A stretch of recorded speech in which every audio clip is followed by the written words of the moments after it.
What is up, viewers of Talk Aston Villa? My name is Cookie from ArsenalFanTV, and in this video I'm going to be discussing Arsenal's 5-0 demolishing of Aston Villa at the Emirates Stadium this afternoon. And let me say, as an Arsenal fan, I'm pretty confident that I'm probably the last person that you're going to want to be hearing from on an Aston Villa fans channel. But just let me give you my insight as to how the game went today and where Aston Villa really need to improve going forward into the rest of the Premier League campaign.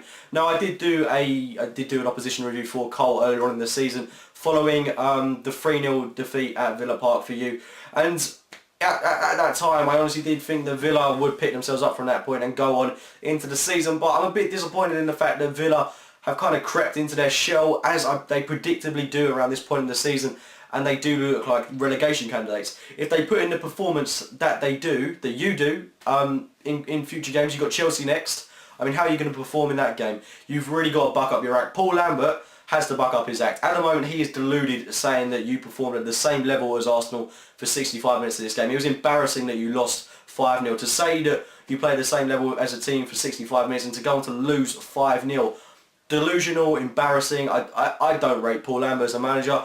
Your opinions on him, leave them in the comments box below, but I think that is a poor comment from him. I think he's really scraping at the bottom of the barrel there, and I think there's a long way to go in this season still, and Aston Villa could certainly get themselves out of this rut that they're in at the moment. But you haven't scored in about it must be 9 and a bit hours of football in the Premier League now, and that certainly doesn't look good on paper. You've got good attacking flair. You've got a Bonglahor, you've got Delph, you've got Benteke, you've got Scott Sinclair in the team now.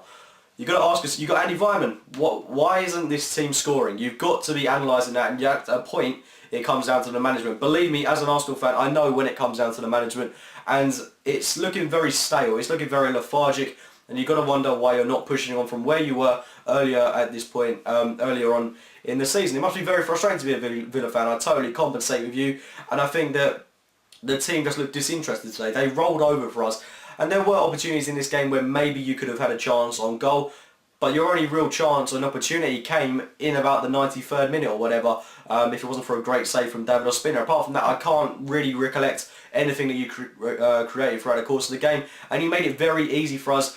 Only about 2 players looked interested for you, and that was Delph and Gill. I thought those were pretty decent players for you.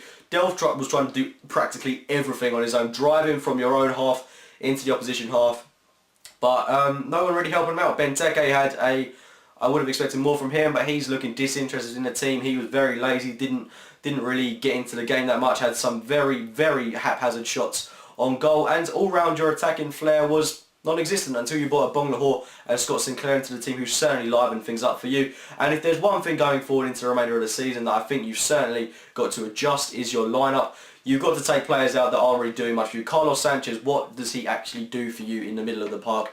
He was so overrun by the players that we've got. And I know it's easy to say that we've got Mozo or Santi Cazorla in there, but he was so easily overpowered by these players. Delph, obviously, he's crucial and integral to your campaign this season. You've got to make sure that he's happy at the club. Benteke, you've got to make sure that he's also happy. You've got to keep these players interested in your team.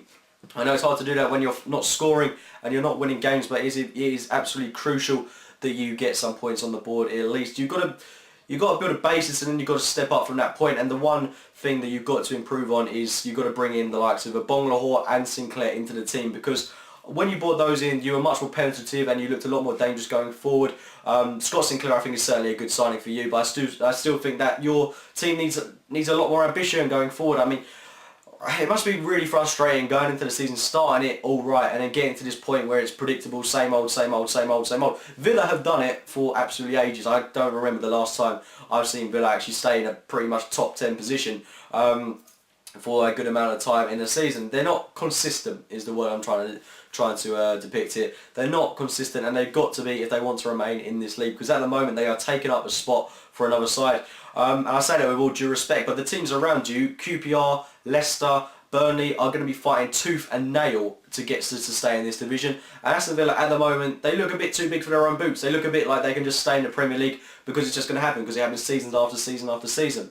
But this year, I don't think it's going to happen. You've got so many teams around you fighting so hard to stay in the division that you could quite easily get relegated if you don't back up your ideas. Maybe that calls for a change in management. Would you sack Paul Lambert now and then risk going into the end of the season with a different management style? maybe that's the only thing you can do at the moment, because Lambert's style of football, not scoring in about 9 and a bit hours of football, is embarrassing. And honestly, I don't really know what to say to you going forward, apart from what I've already said. You've got to bring more width into your side and possibly introduce a couple of new signings on deadline day, but that's going to be very difficult to lure anyone to your club. At this moment in time, I think you've got to take risks. Maybe sacking Lambert is the answer to doing that, or Lambert's got to take a fresh approach, and he's got to be more realistic in his approach to games, and he's deluding himself. He's completely deluding himself at the moment, just with comments like he said after the game today. Anyway, guys, those have been my thoughts on Arsenal's 5-0 demolishing of Aston Villa at the Emirates Stadium. Honestly, I like Aston Villa as a team. I do hope you stay up this season, but you've got to show a lot more passion and determination in your games if you do want to remain in the division. But those have been my thoughts on today's game. If you've enjoyed the video, please do give it a like and subscribe to Talk Aston Villa, as well as myself, AFC Game by Game, and do check out ArsenalFanTV as well. And I will speak to you soon, guys.